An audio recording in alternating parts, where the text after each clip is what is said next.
Hi friends, ಎಲ್ಲರಿಗೂ ನಮಸ್ಕಾರ. Welcome to Naveen's coding corner YouTube channel. So complete series ಬಂದು front end development ಬಗ್ಗೆ ಆಗಿರುತ್ತೆ. ಅದರಲ್ಲಿ ಈ ಒಂದು ಸೆಷನ್ ಬಂದು CSS ಅಂದ್ರೆ CSS ಪಾರ್ಟ್ 1. ಸೊ CSS ಕೂಡ ನಾವೇನ್ ಮಾಡಿದೀವಿ, ಡಿಫ್ರೆಂಟ್ ಪಾರ್ಟ್ಸ್ ಆಗಿ ಡಿವೈಡ್ ಮಾಡಿದೀವಿ. ಅದರಲ್ಲಿ ಇವತ್ತು ಯಾವುದೆಲ್ಲ CSS ಪ್ರಾಪರ್ಟೀಸ್ ಬಗ್ಗೆ ನಾನು ಎಕ್ಸ್ಪ್ಲೈನ್ ಮಾಡ್ತಾ ಇದ್ದೀನಿ ಅಂತ ಹೇಳಿದ್ರೆ, CSS ಪ್ರಾಪರ್ಟಿಲಿ ಫಸ್ಟ್ ಆಫ್ ಆಲ್ ಸಿಂಟ್ಯಾಕ್ಸ್ ಯಾವ ರೀತಿ ಇರುತ್ತೆ, ಅದಾದ್ಮೇಲೆ ಕಲರ್ ಪ್ರಾಪರ್ಟೀಸು RGB ಆಗ್ಬೋದು, ಹೆಕ್ಸಾಡೆಸಿಮಲ್ ಆಗ್ಬೋದು, ಅದ್ರ ಬಗ್ಗೆ ಎಕ್ಸ್ಪ್ಲೈನ್ ಮಾಡ್ತೀನಿ. Inline CSS, internal CSS, external CSS ಅಥವಾ ಪ್ರಾಜೆಕ್ಟ್ಗಳಲ್ಲಿ ಯಾವುದನ್ನ ನಾವು ರೆಫರ್ ಮಾಡ್ತೀವಿ ಅಥವಾ ಪ್ರಾಜೆಕ್ಟಲ್ಲಿ ನಾವು ಯಾವ್ದನ್ನ ಯೂಸ್ ಮಾಡ್ತೀವಿ ಅನ್ನೋದ್ರ ಬಗ್ಗೆ ಎಕ್ಸ್ಪ್ಲೈನ್ ಮಾಡ್ತೀನಿ. ಅದಾದ್ಮೇಲೆ ಕಂಪ್ಲೀಟ್ ಟೆಕ್ಸ್ಟ್ ಪ್ರಾಪರ್ಟಿಗಳನ್ನ ನಾನು ಇವತ್ತೇನು ಮಾಡ್ತಾ ಇದ್ದೀನಿ, ಎಕ್ಸ್ಪ್ಲೈನ್ ಮಾಡ್ತಾ ಇದ್ದೀನಿ. ಸೊ ಫಸ್ಟ್ ಆಫ್ ಆಲ್ ನಾನು ಸ್ಕ್ರೀನ್ ಶೇರ್ ಮಾಡ್ತಾ ಇದ್ದೀನಿ. ಏನಿದು ಸಿಂಟ್ಯಾಕ್ಸ್? ಫಸ್ಟ್ ಆಫ್ ಆಲ್ ನಾವೇನು CSS ಅಲ್ಲಿ ಸಿಂಟ್ಯಾಕ್ಸ್ನ ತಿಳ್ಕೊಬೇಕು, ಯಾವ ರೀತಿ CSSನ ಕೊಡಬೇಕು ಅನ್ನೋದನ್ನು ನಾವು ತಿಳ್ಕೋಬೇಕು. ಫಾರ್ ಎಕ್ಸಾಂಪಲ್, ನಾನು ಒಂದು H1 ಟ್ಯಾಗ್ನ ಬರಿತಾ ಇದ್ದೀನಿ. ಇದರೊಳಗಡೆ ಹೆಡ್ಡಿಂಗ್ ಅಂತ ಒಂದು ಕಂಟೆಂಟ್ನ ಬರಿತಾ ಇದ್ದೀನಿ. ಓಕೆನಾ, ಹೆಡ್ಡಿಂಗ್ ಅಂತ ನಾನು ಒಂದು ಕಂಟೆಂಟ್ ಬರಿತಾ ಇದ್ದೀನಿ. ಓವರ್ ಆಲ್ ಏನಾಯ್ತು, ಓಪನ್ ಟ್ಯಾಗ್, ಇದು ಕ್ಲೋಸಿಂಗ್ ಟ್ಯಾಗ್, ಹಾಗೆ ಇದೇನಾಯ್ತು ಓವರ್ ಆಲ್ ಕಂಟೆಂಟ್ ಆಯಿತು. ಮೊದಲನೇದಾಗಿ ನಾನು ಇನ್ಲೈನ್ CSS ಸಿಂಟ್ಯಾಕ್ಸ್ ಬಗ್ಗೆ ನಾನು ಹೇಳ್ತೀನಿ. ಫಾರ್ ಎಕ್ಸಾಂಪಲ್, ನನಗೇನು ಬೇಕು, ಸ್ಟೈಲ್ನ ಆ್ಯಡ್ ಮಾಡಬೇಕಲ್ವಾ. ಸೊ ನಾನೇನು ಮಾಡ್ತಾ ಇದ್ದೀನಿ, ಸ್ಟೈಲ್ ಅಂತ ಒಂದು ಟ್ಯಾಗ್ ಬರಿತಾ ಇದ್ರೆ ಅಟ್ರಿಬ್ಯೂಟ್ ಬರಿತಾ ಇದ್ದೀನಿ. ಅದರೊಳಗಡೆ ಕಲರ್ ಅಂತ ಬರೆದು ನಾನು ಫಾರ್ ಎಕ್ಸಾಂಪಲ್ ರೆಡ್ ಅಂತ ಕೊಡ್ತಾ ಇದ್ದೀನಿ. ಸೊ ಇದು ಕೊಡ್ತಾ ಇದ್ದಾಗ ನಂಗೆ ಏನಾಗ್ತಿದೆ, ನನ್ನ ಒಂದು ಹೆಡ್ಡಿಂಗ್ ಟ್ಯಾಗ್ ಏನಿತ್ತು ಅದು ರೆಡ್ ಕಲರಲ್ಲಿ ಬರ್ತಾ ಇದೆ. ಇದು ನಮ್ಗೆ ಏನಾಗ್ತಿದೆ, VS ಕೋಡಲ್ಲಿ ನಾವು ಬರೆಯುವಾಗಲೂ ಕೂಡ ನಮ್ಗೆ ಏನಾಗುತ್ತೆ, ಅದೇ ನಮಗೆ ಸಜೆಷನ್ಸ್ ಕೂಡ ತೋರಿಸ್ತಾ ಇರುತ್ತೆ. ಓಕೆನಾ. ಸೊ ಈಗ ನಾನೇನು ಕೊಟ್ಟೆ, ಇನ್ಲೈನಲ್ಲಿ ಸ್ಟೈಲ್ ಅಂತ ಕೊಟ್ಟೆ, ಅದಕ್ಕೆ ವ್ಯಾಲ್ಯೂಸ್ ಬಂದು ಕಲರ್ ನಾನು ರೆಡ್ ಅಂತ ಕೊಡ್ತಾ ಇದ್ದೀನಿ. ಸೊ ನನ್ಗೆ ಏನಾಗ್ತಿದೆ, ಟೆಕ್ಸ್ಟ್ ನನಗೆ ರೆಡ್ ಆಗ್ತಾ ಇದೆ. ಇದನ್ನ ನಾವೇನಂತ ಕರಿತೀವಿ, ಇನ್ಲೈನ್ CSS. ಇದನ್ನ ನಾವು ಇನ್ಲೈನ್ ಅಂದ್ರೆ ನಮ್ಮ ಎಲಿಮೆಂಟ್ ಒಳಗಡೆ ನಾವೇನ್ ಮಾಡ್ತಾ ಇದೀವಿ, CSS ನ ಬರಿತೀವಿ. ಹಾಗಾಗಿ ನಾವು ಇದನ್ನ ಇನ್ಲೈನ್ CSS ಅಂತೇಳಿ ಕರಿತೀವಿ. ಇದು ಮೊದಲನೇದಾಯ್ತು. ಎರಡನೇದು ಇಂಟರ್ನಲ್ CSS. ಏನಿದೆ ಇಂಟರ್ನಲ್ CSS ಅಂತ ಹೇಳಿದ್ರೆ, ಸೊ ಇಂಟರ್ನಲ್ CSS ಅಂತ ಹೇಳಿದ್ರೆ ಪ್ರತಿಯೊಂದು ಎಲಿಮೆಂಟ್ ಅಲ್ಲಿ ನಾವು ಬರೆಯೋದಿಲ್ಲ.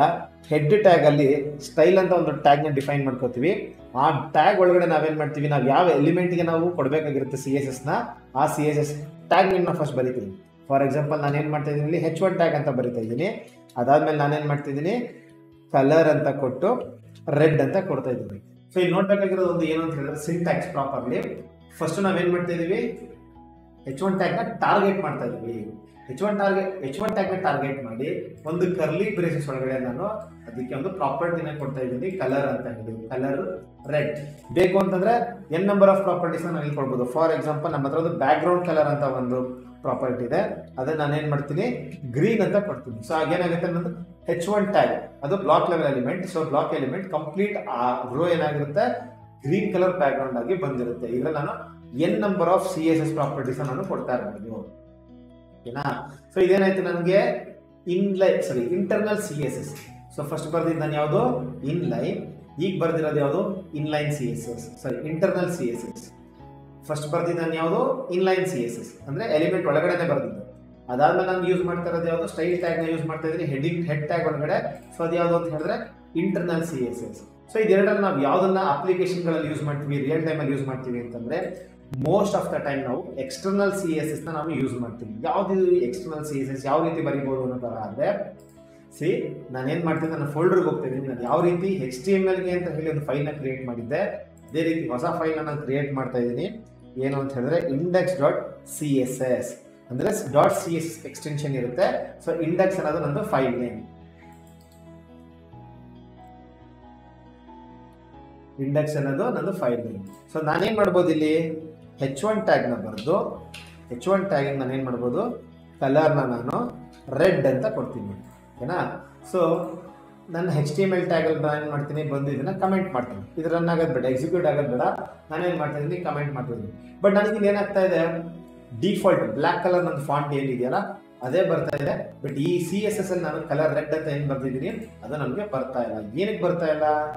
ಸೊ ನಾನು ಫಾರ್ ಎಕ್ಸಾಂಪಲ್ HTML ಟ್ಯಾಗ್ ಅಲ್ಲಿ HTML ಬರ್ತಿದ್ದೀನಿ, HTML ಫೈಲ್ ಅಲ್ಲಿ HTML ಬರ್ತಿದ್ದೀನಿ, CSS ಫೈಲ್ ಅಲ್ಲಿ CSS ನ ಬರ್ತಿದ್ದೀನಿ. ಆದ್ರೆ ಈ HTML ಫೈಲ್ಗೆ ಗೊತ್ತಿಲ್ಲ, ನಾನು ಇಲ್ಲಿಂದ ಈ ಫೈಲಿಂದ CSS ನ ಆಕ್ಸೆಸ್ ಮಾಡಬೇಕು ಅನ್ನೋದು ಗೊತ್ತಿಲ್ಲ. ಸೊ ಆ ರೀಸನ್ ಇಂದ ಏನಾಗ್ತಿದೆ, ಇದು ವರ್ಕ್ ಆಗ್ತಿಲ್ಲ.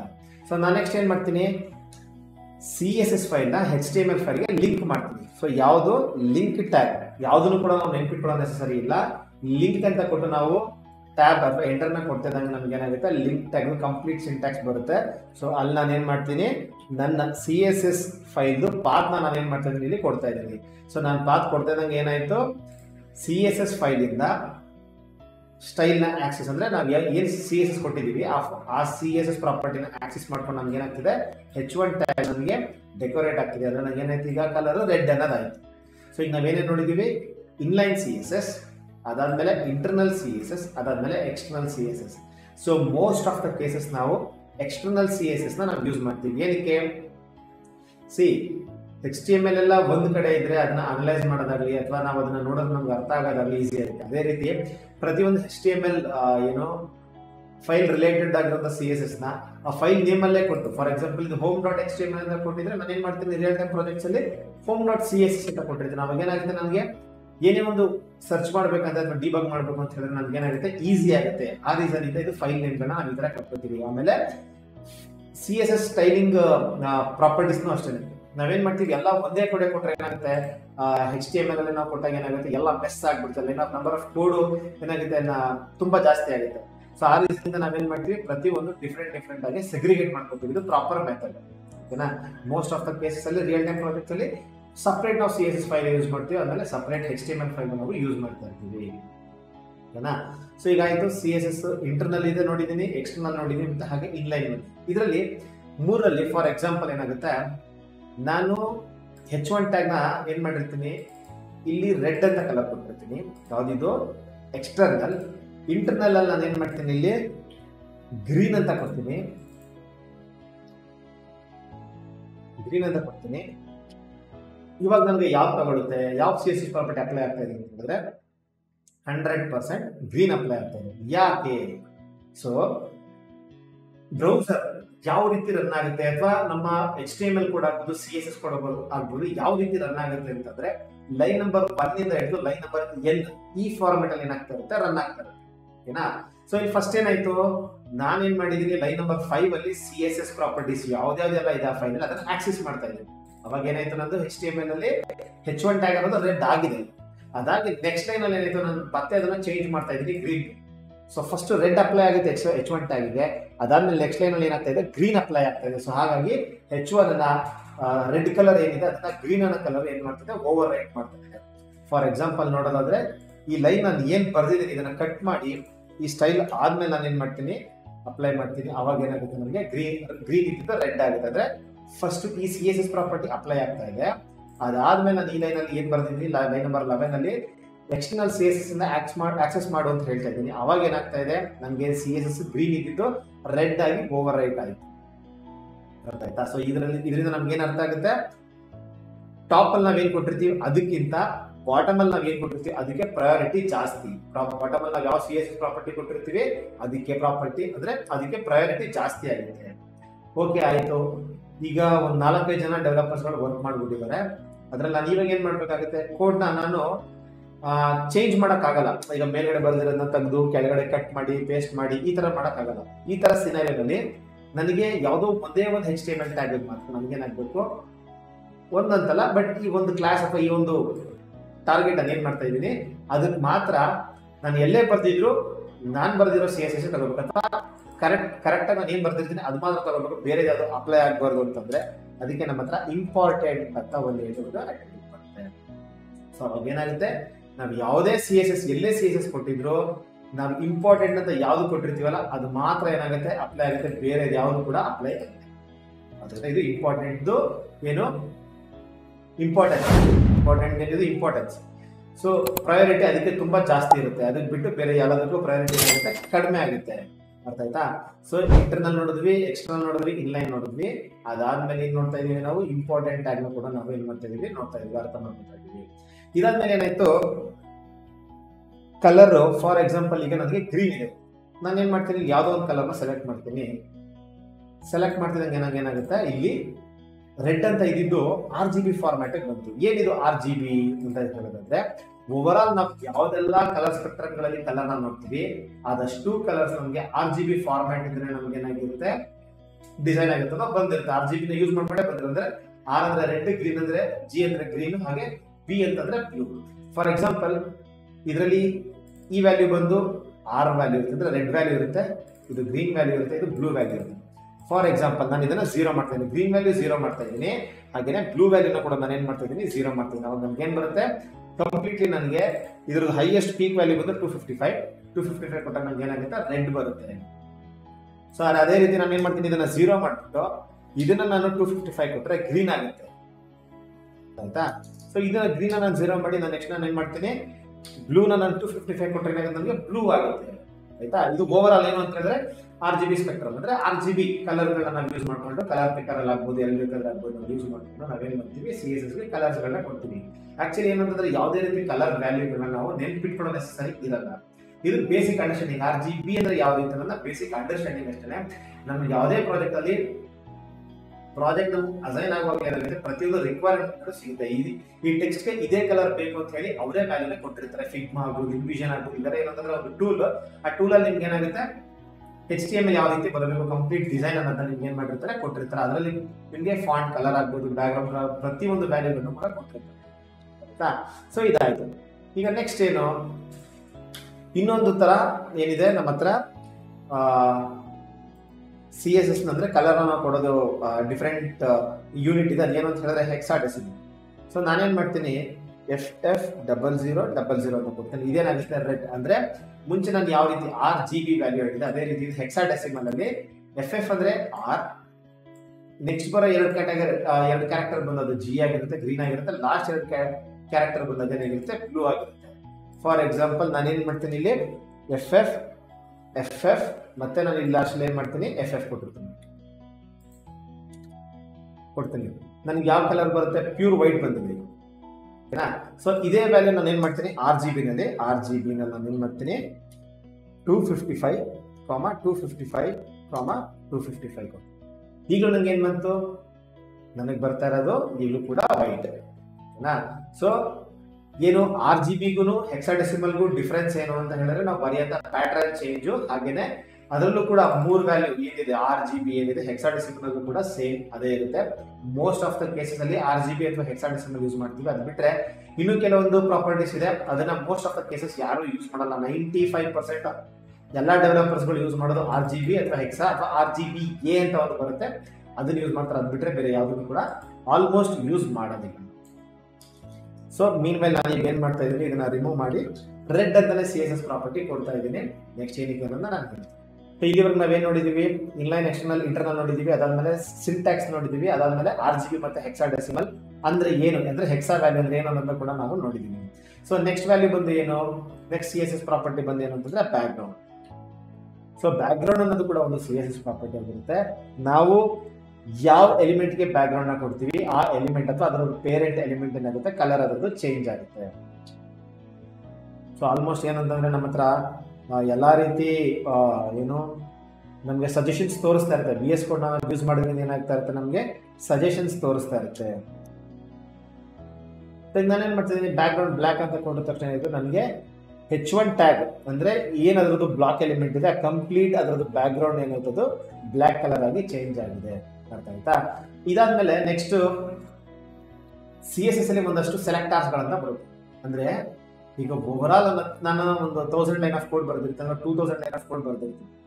ಪ್ರತಿ ಒಂದು ಎಲಿಮೆಂಟ್ ನಾನು ಏನ್ ಮಾಡ್ತೀನಿ ಟಾರ್ಗೆಟ್ ಮಾಡಿ ನಾನು ಏನ್ ಮಾಡ್ಬೋದು CSS ನ ಕೊಡ್ಬೋದು. ಓಕೆನಾ. ಸೊ ಇದರಲ್ಲಿ ಕೆಲವು ಸೆಲೆಕ್ಟರ್ಸ್ ಅಂತ ಬರುತ್ತೆ. ಯಾವ ರೀತಿ ನಾವು ಅದನ್ನ ಸೆಲೆಕ್ಟ್ ಮಾಡಬೇಕು, ಯಾವ ರೀತಿ ಟ್ಯಾಗ್ ನ ಸೆಲೆಕ್ಟ್ ಮಾಡಬೇಕು, ಯಾವ ರೀತಿ ಕ್ಲಾಸ್ ನ ಸೆಲೆಕ್ಟ್ ಮಾಡಬೇಕು ಅನ್ನೋದನ್ನ ನಾನು ಇವಾಗ ತಿಳಿಸ್ತೀನಿ. ಸೊ ಫಾರ್ ಎಕ್ಸಾಂಪಲ್ ನಾನು ಇವಾಗ ಏನ್ ಮಾಡ್ತಾ ಇದ್ದೀನಿ, ಇಂಟರ್ನಲ್ CSS ನ ನಾನು ಯೂಸ್ ಮಾಡ್ತಾ ಇದ್ದೀನಿ. ಯಾಕೆಂದ್ರೆ ಸ್ವಿಚ್ ಮಾಡೋದು ಟೈಮ್ ಡಿಲೇ ಆಗುತ್ತೆ ಅಂತ ಹೇಳಿ ಇಂಟರ್ನಲ್ CSS ನ ನಾನು ಯೂಸ್ ಮಾಡ್ತಾ ಇದ್ದೀನಿ. ಫಾರ್ ಎಕ್ಸಾಂಪಲ್ ನನ್ನ ಹತ್ರ H1 ಟ್ಯಾಗ್ ಇದೆ. ಓಕೆನಾ. ನಾನು ಏನ್ ಮಾಡ್ಬೋದು, ಮೊದಲನೇ ಸೆಲೆಕ್ಟರ್ ನನಗೆ ಬರೋದು ಯಾವುದು ಅಂತಂದ್ರೆ ಟ್ಯಾಗ್ ಸೆಲೆಕ್ಟರ್. ಅಂದ್ರೆ ಟ್ಯಾಗ್ ನೇಮ್ ಡೈರೆಕ್ಟ್ ಆಗಿ ನಾನು ಕಾಲ್ ಮಾಡ್ತೀನಿ.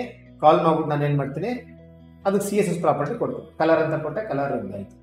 ಈಗ ಫಾರ್ ಎಕ್ಸಾಂಪಲ್ ನನ್ನ ಹತ್ರ ಒಂದು ಬಟನ್ ಇದೆ ಅಂದ್ರೆ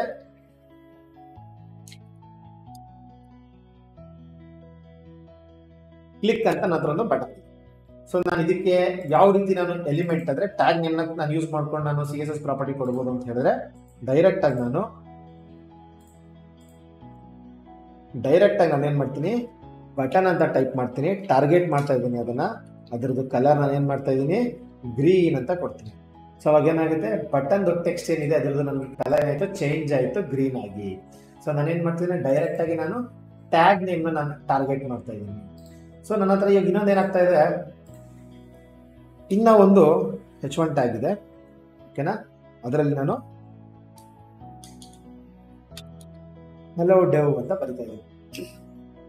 ಬಟ್ ನನಗೆ ಇಲ್ಲಿ ಏನಾಗ್ತಾ ಇದೆ, ಇನ್ನೂ ಒಂದು H1 ಟ್ಯಾಗ್ಗೆ ಡೈರೆಕ್ಟ್ ಆಗಿ ರೆಡ್ ಕಲರ್ ನನಗೇನಾಗ್ತಿದೆ ಆ್ಯಡ್ ಆಗ್ತಾ ಇದೆ, ಅಪ್ಲೈ ಆಗ್ತಾ ಇದೆ. ಇದು ಯಾಕೆ ಆಗ್ತಿದೆ ಅಂತ ಹೇಳಿದ್ರೆ, ನಾನು ಇಲ್ಲಿ ಏನು ಮಾಡಿದ್ದೀನಿ, ನಾನು ಡೈರೆಕ್ಟ್ ಆಗಿ H1 ಟ್ಯಾಗ್ನ ಯೂಸ್ ಮಾಡಿರೋದ್ರಿಂದ ಏನಾಗ್ತಿದೆ, ಎಲ್ಲೆಲ್ಲಿ ನನಗೆ H1 ಟ್ಯಾಗ್ ಇದೆ ಎಲ್ಲ H1 ಟ್ಯಾಗ್ ಅಲ್ಲಿ ಅಂದರೆ ಈ ಫೈಲಲ್ಲಿ ಎಲ್ಲೆಲ್ಲ H1 ಟ್ಯಾಗ್ ಇರುತ್ತೆ, ಎಲ್ಲ H1 ಟ್ಯಾಗ್ಗಳಲ್ಲೂ ನನಗೆ ಏನಾಗುತ್ತೆ, ರೆಡ್ ಅನ್ನೋ ಕಲರ್ ನನಗೆ ಅಪ್ಲೈ ಆಗುತ್ತೆ.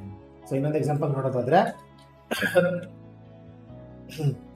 ಪ್ಯಾರಾಗ್ರಾಫ್ ಟ್ಯಾಗು ನಾನೇನು ಮಾಡ್ತೀನಿ, ಲಾರಮ್ ಅಂತ ಬರಿತಾ ಇದ್ದೀನಿ, ಓಕೆನಾ. ಲಾರಮ್ ಅಂತ ಬರೆದೆ, ನನಗೇನಾಯಿತು, ಇಲ್ಲಿ ಒಂದಷ್ಟು ಕಂಟೆಂಟ್ ಬಂದಿದೆ, ಡಮ್ಮಿ ಕಂಟೆಂಟ್ ಬಂದಿದೆ. ನಾನೇನು ಮಾಡ್ತೀನಿ, ಒಂದು ಪ್ಯಾರಾಗ್ರಾಫ್ ಟ್ಯಾಗ್ನ ನಾನು ಟಾರ್ಗೆಟ್ ಮಾಡ್ತಾ ಇದ್ದೀನಿ, ಅದರದ್ದು ಕಲರ್ ನಾನೇನು ಮಾಡ್ತೀನಿ, ಬ್ಲೂ ಅಂತ ಕೊಡ್ತೀನಿ. ಬ್ಲೂ ಅಂತ ಕೊಟ್ಟೆ, ನನಗೇನಾಯಿತು, ಅದರದ್ದು ಎಲ್ಲ ಟೆಕ್ಸ್ಟ್ ಕಲರ್ ಏನಾಯಿತು, ಬ್ಲೂ ಅಂತ ಚೇಂಜ್ ಆಯಿತು. ಸೊ ನಾನು ನೆಕ್ಸ್ಟ್ ಏನು ಮಾಡ್ತೀನಿ, ಸೇಮ್ ಇನ್ನೊಂದು ಪ್ಯಾರಾಗ್ರಾಫ್ ಬರಿತಾ ಇದ್ದೀನಿ, ಇದರಲ್ಲಿ ಟೆಸ್ಟಿಂಗ್ ಪ್ಯಾರಾ ಅಂತ ಜಸ್ಟ್ ಒಂದು ಸಿಂಪಲ್ ಕಂಟೆಂಟ್ ಕೊಡ್ತಾ ಇದ್ದೀನಿ. ಅದು ನನಗೇನಾಯ್ತು, ಇಲ್ಲಿ ಬ್ಲೂ ಆಗಿ ಕನ್ವರ್ಟ್ ಆಗ್ತಾ ಇದೆ, ಎಲ್ಲ ನನಗೆ ಬ್ಲೂನಲ್ಲಿ ಕಾಣಿಸ್ತಾ ಇದೆ. ಯಾಕೆ ಅಂತಂದರೆ ನಾನು ಟಾರ್ಗೆಟ್ ಮಾಡಿರೋದು ಯಾವುದು, ಟ್ಯಾಗ್ ಸೆಲೆಕ್ಟಾ.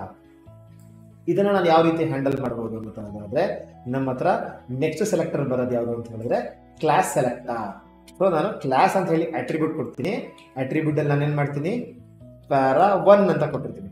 ಆ್ಯಕ್ಚುಲಿ ನಾವೇನು ಅಂತಂದರೆ ಕ್ಲಾಸ್ನಿಂದ ನಾವು ಎರಡು ಥರ ವೇನಲ್ಲಿ ಆಲ್ಮೋಸ್ಟ್ ಡೆವಲಪರ್ಗಳು ಯೂಸ್ ಮಾಡ್ತಾರೆ. ಒಂದೇನು ಅಂತಂದರೆ ಕ್ಯಾಮಲ್ ಕೇಸ್ ಅಂದರೆ ಇದನ್ನು ನೋಡ್ಬೋದು. ಈಗ ಫಾರ್ ಎಕ್ಸಾಂಪಲ್ ಇದರಲ್ಲಿ ಫಸ್ಟ್ 2 ವರ್ಡ್ ಇದೆ, ಒಂದು ಪ್ಯಾರಾ ಅನ್ನೋದು ಒಂದು ವರ್ಡ್, ಇನ್ನೊಂದು 1 ಅನ್ನೋದು ಒಂದು ವರ್ಡ್ ಇದೆ, ಓಕೆನಾ.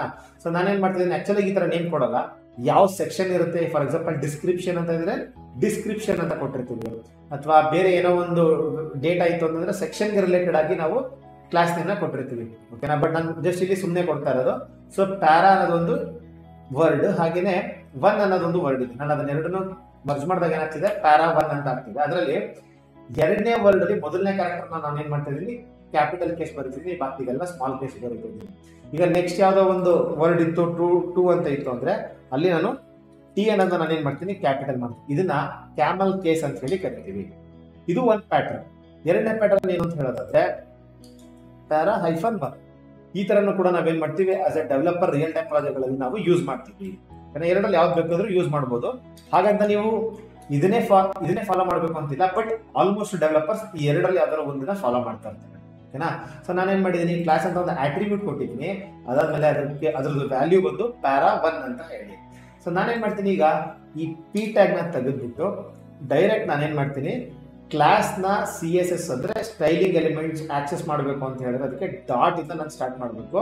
ಒಂದು ಡಾಟ್ ಕೊಟ್ಟು ಕ್ಲಾಸ್ ನೇಮ್ನ ಕೊಟ್ಟರೆ ಏನಾಗುತ್ತೆ, ನನಗೆ ನಾನು ಯಾವುದಕ್ಕೆ ಅಂದರೆ ಯಾವ ಟ್ಯಾಗ್ಗೆ ನಾನು ಆ ಕ್ಲಾಸ್ ನೇಮ್ ಇರುತ್ತೆ, ಆ ಕ್ಯಾಟಗರಿ ಅಂದರೆ ಆ ಟ್ಯಾಗಲ್ಲಿ ಏನಿರುತ್ತೆ ಅಷ್ಟಕ್ಕೆ ಮಾತ್ರ CSS ಅಪ್ಲೈ ಆಗುತ್ತೆ ಹೊರತು ಬೇರೆ ಇದಕ್ಕೆ ಅಪ್ಲೈ ಆಗಲ್ಲ. ಸೊ ಇನ್ನೊಂದ್ಸಲ ಹೇಳ್ತಾ ಇದ್ದೀನಿ, ನಂದು ಒಂದು ಪಿ ಟ್ಯಾಗ್ ಇದೆ, ಅದರೊಳಗಡೆ ಒಂದಷ್ಟು ಕಂಟೆಂಟ್ ಇದೆ. ಅದಕ್ಕೆ ನಾನು ಏನು ಮಾಡ್ತೀನಿ, ಕ್ಲಾಸ್ ಅಂತ ಒಂದು ಅಟ್ರಿಬ್ಯೂಟ್ ಕೊಟ್ಟಿದ್ದೀನಿ, ಪ್ಯಾರಾ ಅಂತ ಹೇಳಿ ಅದರದ್ದು ವ್ಯಾಲ್ಯೂ ಕೊಡ್ತಾ ಇದ್ದೀನಿ.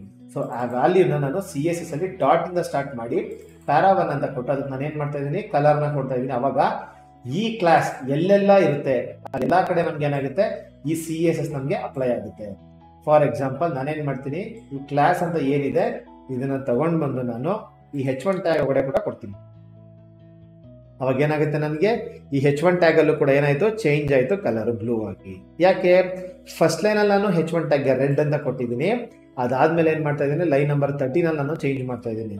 ಫಾರ್ ಎಕ್ಸಾಂಪಲ್ ಇದನ್ನ ಕಟ್ ಮಾಡಿ ನಾನು ಇಲ್ಲಿ ಕೊಟ್ಟಾಗ ಏನಾಗುತ್ತೆ, ಹೆಡ್ಡಿಂಗು ಚೇಂಜ್ ಆಗಲಿಲ್ಲ. ಯಾಕೆ, ಮುಂಚೆ ನಾನು ಹೇಳಿದ್ದೆ ಏನಂತ, ಟಾಪ್ ಪ್ರಯಾರಿಟಿ ಫಸ್ಟ್ ನಾವು ಯಾವ್ದು ಕೊಟ್ಟಿರ್ತೀವಿ ಅದು ಫಸ್ಟ್ ತಗೊಳುತ್ತೆ, ಅದಾದ್ಮೇಲೆ ನೆಕ್ಸ್ಟ್ ಲೈನಲ್ಲಿ ನಾವು ಯಾವ್ದು ಕೊಡ್ತೀವಿ ಓವರ್ ರೈಟ್ ಆಗುತ್ತೆ ಅಂತ ಹೇಳಿ. ಫಾರ್ ಎಕ್ಸಾಂಪಲ್ ನಾನು ಇಲ್ಲಿ H1 ಅಂತಾನೆ ಕೊಡ್ತೀನಿ, H1 ಅಂತ ಕೊಟ್ಟಾಗ ಏನಾಯ್ತು, ಚೇಂಜ್ ಆಗುತ್ತೆ, ಬ್ಲೂ ಆಗಿ ಚೇಂಜ್ ಆಗ್ಬಿಡುತ್ತೆ. ಎಲ್ಲದನ್ನು ನೋಡಿ ಬ್ಲೂ ಆಗಿ ಚೇಂಜ್ ಆಯಿತು. ಬಟ್ ಕ್ಲಾಸ್ ನೇಮ್ ಕೊಟ್ಟಾಗ ಯಾಕೆ ಚೇಂಜ್ ಆಗಲಿಲ್ಲ, ಕ್ಲಾಸ್ ನೇಮ್ ಕೊಟ್ಟಾಗ ಯಾಕೆ ಚೇಂಜ್ ಆಗಲಿಲ್ಲ ಅಂತಂದ್ರೆ ಟ್ಯಾಗ್ ನೇಮ್ಗಿಂತ ಕ್ಲಾಸ್ ನೇಮ್ ಅಂತ ಏನಿದೆಯಲ್ಲ ಕ್ಲಾಸು, ಇದಕ್ಕೆ ಪ್ರಯಾರಿಟಿ ಜಾಸ್ತಿ, ಇಂಪಾರ್ಟೆನ್ಸ್ ಇದಕ್ಕೆ ಜಾಸ್ತಿ, ಓಕೆನಾ. ಸೊ ನಾನು ಲೈನ್ ನಂಬರ್ 1 ನಲ್ಲಿ ಕೊಟ್ಟರು ಅಷ್ಟೇ, ಲೈನ್ ನಂಬರ್ 2 ನಲ್ಲಿ ಕೊಟ್ಟರು ಅಷ್ಟೇ, ಇದಕ್ಕೆ ಪ್ರಯಾರಿಟಿ ಜಾಸ್ತಿ ಇರುತ್ತೆ. ಫಾರ್ ಎಕ್ಸಾಂಪಲ್ ಇದೇ ಪ್ಯಾರಾವನ್ನ ನಾನು ಮತ್ತೆ ಕಾಪಿ ಮಾಡಿಬಿಟ್ಟು ನೆಕ್ಸ್ಟ್ ಲೈನಲ್ಲಿ ನಾನು ಚೇಂಜ್ ಮಾಡ್ತೀನಿ ಅಂತ ಇಟ್ಕೊಳ್ಳಿ, ಗ್ರೀನ್. ಈಗ ಗ್ರೀನಾಗಿ ಕನ್ವರ್ಟ್ ಆಗುತ್ತೆ. ಏನಕ್ಕೆ ಎರಡೂ ಕೂಡ ಕ್ಲಾಸ್ ನೇಮ್, ಎರಡೂ ಪ್ರಯಾರಿಟಿ ಜಾಸ್ತಿ ಇದೆ. ಅದರಲ್ಲಿ ಫಸ್ಟ್ ಲೈನ್ ಅಲ್ಲಿ ಯಾವ್ದಿದೆ ಅದು ಬ್ಲೂ ಅಂತ ಇತ್ತು, ನೆಕ್ಸ್ಟ್ ಲೈನ್ ಅಲ್ಲಿ ಬಂದು ಅದನ್ನು ಓವರ್ ರೈಟ್ ಮಾಡಿ ಗ್ರೀನ್ ಅಂತ ಇತ್ತು. ಬಟ್ ಟ್ಯಾಗ್ ನೇಮ್ ಮತ್ತೆ ಕ್ಲಾಸ್ ನೇಮ್ ಅಂತ ಬಂದಾಗ ಏನಾಗುತ್ತೆ, ಟ್ಯಾಗ್ ನೇಮ್ಗೆ ಪ್ರಯಾರಿಟಿ ಕಡಿಮೆ ಇರುತ್ತೆ, ಕ್ಲಾಸ್ ನೇಮ್ಗೆ ಪ್ರಯಾರಿಟಿ ತುಂಬಾ ಜಾಸ್ತಿ ಇರುತ್ತೆ. ಅರ್ಥ ಆಯ್ತಾ? ಸೊ ನಾನೇನ್ ಮಾಡ್ತಾ ಇದ್ದೀನಿ, ಈ ಬ್ಲೂ ಕಲರ್ ನನಗೆ ಎಲ್ಲೆಲ್ಲಿ ಬೇಕು, ಫಾರ್ ಎಕ್ಸಾಂಪಲ್ ನನಗೆ H1 ಟ್ಯಾಗ್, ಈ H1 ಟ್ಯಾಗ್ ಬೇಕು, ಅದಕ್ಕೂ ಕೂಡ ನಾನು ಕೊಟ್ಟಿದ್ದೀನಿ. ಅದಾದ್ಮೇಲೆ ಪ್ಯಾರಾಗ್ರಾಫ್ ಟ್ಯಾಗ್, ಈ ಪ್ಯಾರಾಗ್ರಾಫ್ ಟ್ಯಾಗ್ ಬೇಕು, ಅದಕ್ಕೂ ಕೂಡ ನಾನು ಕೊಟ್ಟಿದ್ದೀನಿ. ಓಕೆನಾ?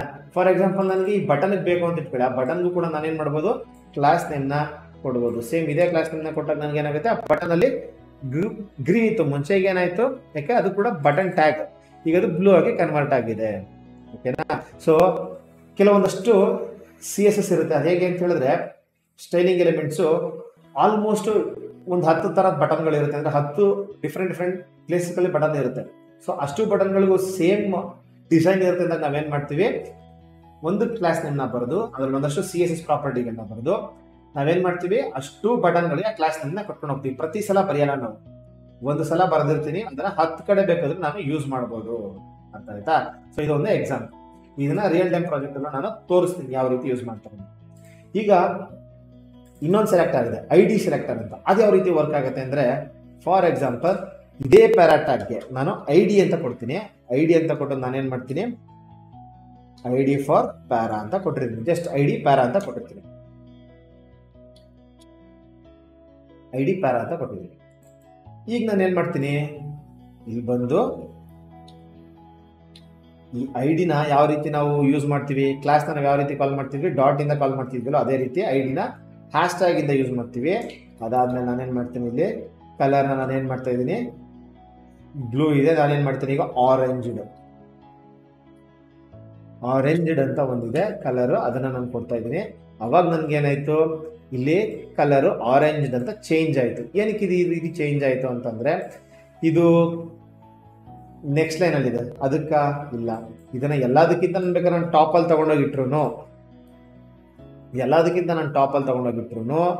ನನ್ಗೇನಾಗುತ್ತೆ, ಅದ್ರದ್ದು ಆರೆಂಜ್ ಅಂತಾನೆ ಇರುತ್ತೆ. ಯಾಕೆ ಅಂತಂದ್ರೆ ಟ್ಯಾಗ್ ನೇಮ್ಗಿಂತ ಅಥವಾ ಕ್ಲಾಸ್ಗಿಂತ ID ಗೆ ಪ್ರಯಾರಿಟಿ ಜಾಸ್ತಿ, ID ಗೆ ಪ್ರಯಾರಿಟಿ ತುಂಬಾ ಜಾಸ್ತಿ ಇರುತ್ತೆ. ಸೊ ಹಾಗಾಗಿ ID ಇನ್ನೊಂದೇನು, ನಾನು ಮುಂಚೆ ನಾನು ಹೇಳಿದೆ ಪ್ಯಾರಾ ಅಂತ ನಾನು ಯೂಸ್ ಮಾಡ್ಬಿಟ್ಟು 10 ಕಡೆ ಯೂಸ್ ಮಾಡ್ಬೋದು ಅಂತ ಹೇಳಿದೆ. ಬಟ್ ID ಆ ರೀತಿ ಅಲ್ಲ. ID ನ ನಾನು ಒಂದು ಎಲಿಮೆಂಟ್ ಅಂದ್ರೆ ನಾನು ಒಂದು ಪೇಜಲ್ಲಿ ಒಂದು ಕಾಂಪೋನೆಂಟ್, ಒಂದು ಪೇಜಲ್ಲಿ ಒಂದು ಟ್ಯಾಗ್ ಅಂತಂದ್ರೆ ಆ ಟ್ಯಾಗ್ ಮಾತ್ರ ಯೂಸ್ ಮಾಡಬೇಕು. ಆ ಟ್ಯಾಗ್ ಬಿಟ್ಟು ಬೇರೆ ಯಾವುದಕ್ಕೂ ನಾನು ಯೂಸ್ ಮಾಡಬಾರ್ದು. ಫಾರ್ ಎಕ್ಸಾಂಪಲ್ ಅಲ್ಲಿ ಹೇಳೋದಾದ್ರೆ, ಒಂದು ಎಕ್ಸಾಂಪಲ್ ಮುಖಾಂತರ ಹೇಳೋದಾದ್ರೆ, ಒಂದು ಗ್ರೂಪ್ ಇರುತ್ತೆ, ಆ ಗ್ರೂಪ್ ಅಲ್ಲೆಲ್ಲ ಫ್ರಂಟ್ ಎಂಡ್ ಡೆವಲಪರ್ಸ್ ಇರ್ತಾರೆ ಅಂತಂದ್ರೆ ಆ ಗ್ರೂಪ್ ನಾವು ಫ್ರಂಟ್ ಎಂಡ್ ಡೆವಲಪರ್ಸ್ ಗ್ರೂಪ್ ಅಂತ ಹೇಳಿ ಕರಿಬಹುದು. ಅರ್ಥ ಆಯ್ತಾ?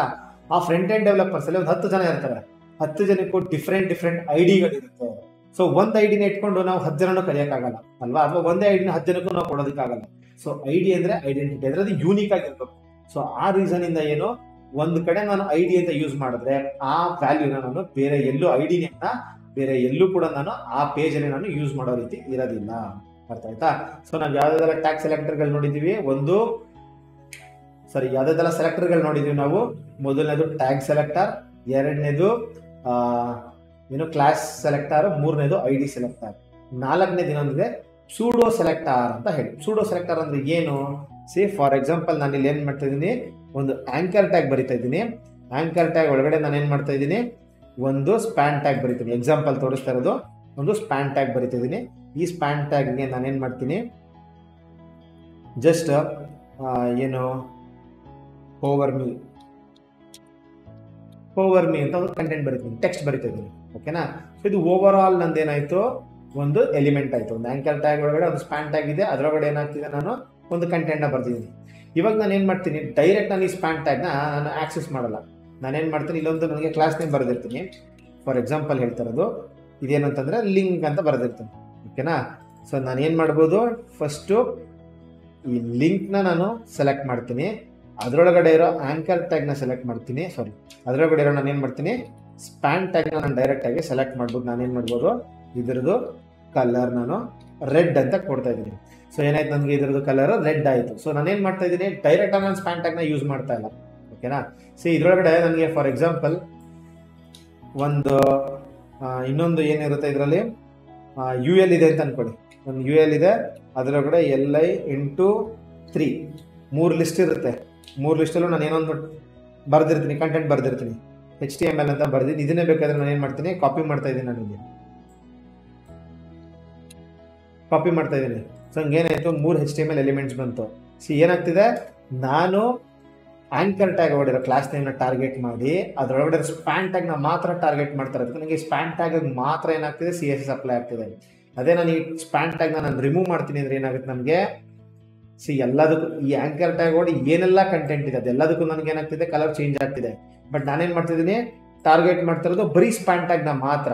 ಸೊ ಅವಾಗ ಏನಾಗುತ್ತೆ, ಬರೀ ಸ್ಪ್ಯಾನ್ ಟ್ಯಾಗ್ ಮಾತ್ರ ಅಪ್ಲೈ ಆಗುತ್ತೆ. ಇನ್ಸ್ಟೆಡ್ ಆಫ್ ಸ್ಪ್ಯಾನ್ ಟ್ಯಾಗ್ ನಾನು LIಗೆ ಹಾಕ್ತಿದ್ದೀನಿ, LIಗೆ ಟಾರ್ಗೆಟ್ ಮಾಡ್ತಾ ಇದ್ದೀನಿ ಅಂತಂದ್ರೆ ಬರೀ ಲಿಸ್ಟ್ ಐಟಮ್ಸ್ ಮಾತ್ರ ಏನಾಯ್ತು, ಕಲರ್ ರೆಡ್ ಆಯ್ತು.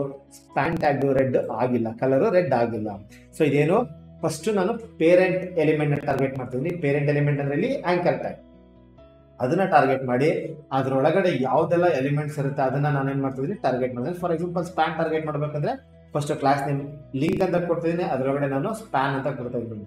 ಇನ್ಸ್ಟೆಡ್ ಆಫ್ ನನ್ನ ಪೇಜಲ್ಲಿ, ಇಡೀ ಪೇಜಲ್ಲಿ ಒಂದೇ ಒಂದು ಆಂಕರ್ ಟ್ಯಾಗ್ ಇತ್ತು, ಬೇರೆ ಎಲ್ಲಿ ಆಂಕರ್ ಟ್ಯಾಗ್ ಇಲ್ಲ ಅನ್ನೋ ಥರ ಆದರೆ ನಾನು ಡೈರೆಕ್ಟಾಗಿ ಬೇಕಾದರೂ ಇಲ್ಲಿ ಆಂಕರ್ ಟ್ಯಾಗ್ನೇ ನಾನು ಟಾರ್ಗೆಟ್ ಮಾಡ್ಬೋದು.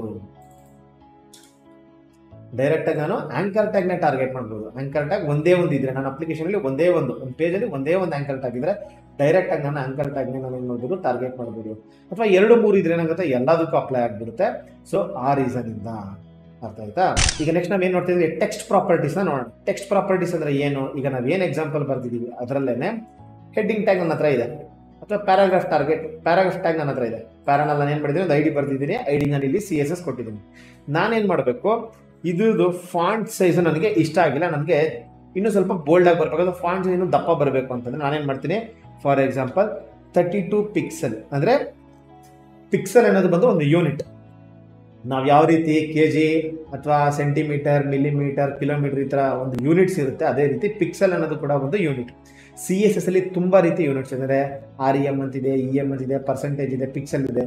ಬಟ್ ಆಸ್ ಅ ಬಿಗಿನರ್ ನಾವು ಫಸ್ಟ್ ಸ್ಟಾರ್ಟಿಂಗಿಂದ ಕಲಿತಾ ಇರೋದ್ರಿಂದ ಪಿಕ್ಸೆಲ್ ಏನು ಅಂತಂದ್ರೆ ಆಲ್ಮೋಸ್ಟ್ ಎಲ್ಲ ಕಡೆ ಯೂಸ್ ಮಾಡ್ತೀವಿ. ಸೊ ಪಿಕ್ಸೆಲ್ಲು ಪ್ರಿಫರಬಲ್, ಈಸಿ ಇರುತ್ತೆ, ಬೇರೆದು ಕೂಡ ಈಸಿ ಇರುತ್ತೆ. ಬಟ್ ಸ್ಟಿಲ್ ಹೇಳ್ತಾ ಇರೋದು ಒಂದನ್ನ ನಾವು ಕಲ್ತ್ಕೊಳ್ಳೋಣ, ಆಮೇಲಿಂದ ಏನಾಗುತ್ತೆ, ಪ್ರಾಜೆಕ್ಟಲ್ಲಿ ಮಾಡ್ತಾ ಏನಾಗುತ್ತೆ, ನಮ್ಗೆ ಅರ್ಥ ಆಗುತ್ತೆ ಆಟೋಮೆಟಿಕ್. ಅದೇ ನಾವು ಆಟೋಮೆಟಿಕ್ಕಾಗಿ ಯೂಸ್ ಮಾಡ್ತೀವಿ. ಸೊ 32 ಪಿಕ್ಸೆಲ್ ಅಂತ ಕೊಟ್ಟಿದ್ದಾರೆ. ನನಗೇನಾಯಿತು, ಎಲ್ಲ ಫಾಂಟ್ಗಳು ಅಂದರೆ ಪ್ಯಾರಾಗ್ರಾಫಲ್ಲಿರೋ ಅಂದರೆ ಈ ಐಡಿನಲ್ಲಿರೋ ಎಲ್ಲ ಟ್ಯಾಗ್ದು ಈ ಐಡಿನಲ್ಲಿರೋ ಪ್ಯಾರಾನಲ್ಲಿ ಏನೆಲ್ಲ ಕಂಟೆಂಟ್ ಇದೆ ಅದರದ್ದು ಫಾಂಟ್ ಸೈಜ್ ಏನಾಯ್ತು, ನನಗೆ ಜಾಸ್ತಿ ಆಯಿತು. ಫಾರ್ ಎಕ್ಸಾಂಪಲ್ 10 ಪಿಕ್ಸೆಲ್ ಅಂತ ಕೊಟ್ಟೆ, ಇವಾಗ ಏನಾಗುತ್ತೆ, ತುಂಬ ಚಿಕ್ಕದಾಗೋಯ್ತು ಆಯಿತಾ. ಸೊ ಫಾಂಟ್ ಸೈಜ್ ಅನ್ನೋದು ಪ್ರಾಪರ್ಟಿ ಏನು, ನನ್ನ ಒಂದು ಕಂಟೆಂಟ್ದು ಫಾಂಟ್ ಸೈಜ್ನ ಜಾಸ್ತಿ ಮಾಡಬೇಕಾ ಅಥವಾ ಕಡಿಮೆ ಮಾಡಬೇಕಾ, ಅದನ್ನು ನಾವೇನು ಮಾಡ್ತೀವಿ, ಫಾಂಟ್ ಸೈಜಲ್ಲಿ ನಾವು ಮಾಡ್ತೀವಿ. ಓಕೆನಾ.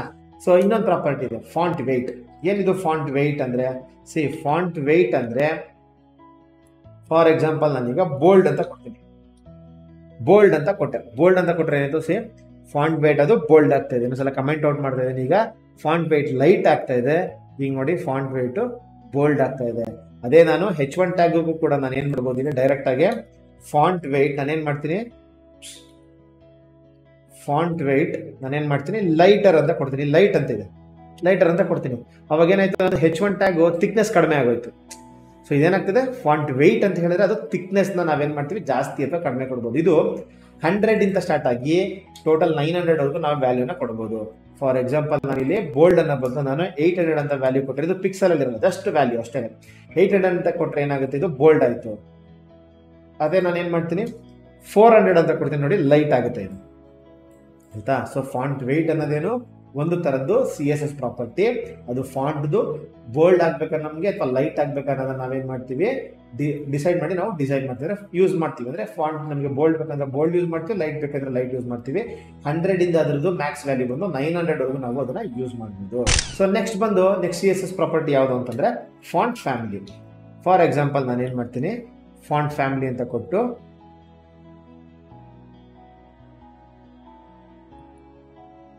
ಸಿಸ್ಟಮ್ UI ಅಂತ ಒಂದಿದೆ. ನಾನು ಇವಾಗ ಕೊಟ್ಟಾಗ ಇದೇನಾಯಿತು, ನಾನು ಈ CSS ಪ್ರಾಪರ್ಟಿ ಕೊಡ್ತಾ ಇದ್ದೀನಿ, ಅಂದರೆ ಫಾಂಟ್ ಫ್ಯಾಮಿಲಿ ನಾನು ಚೇಂಜ್ ಮಾಡ್ತಾ ಇದ್ದೀನಿ. ಸೊ ಫಾಂಟ್ ಫ್ಯಾಮಿಲಿ ಚೇಂಜ್ ಮಾಡಿದಾಗ ಏನಾಯಿತು, ಈ ಒಂದು ಕಂಟೆಂಟ್ದು ಫಾಂಟ್ ಸ್ಟೈಲ್ ಏನಾಯಿತು, ನನಗೆ ಚೇಂಜ್ ಆಯಿತು.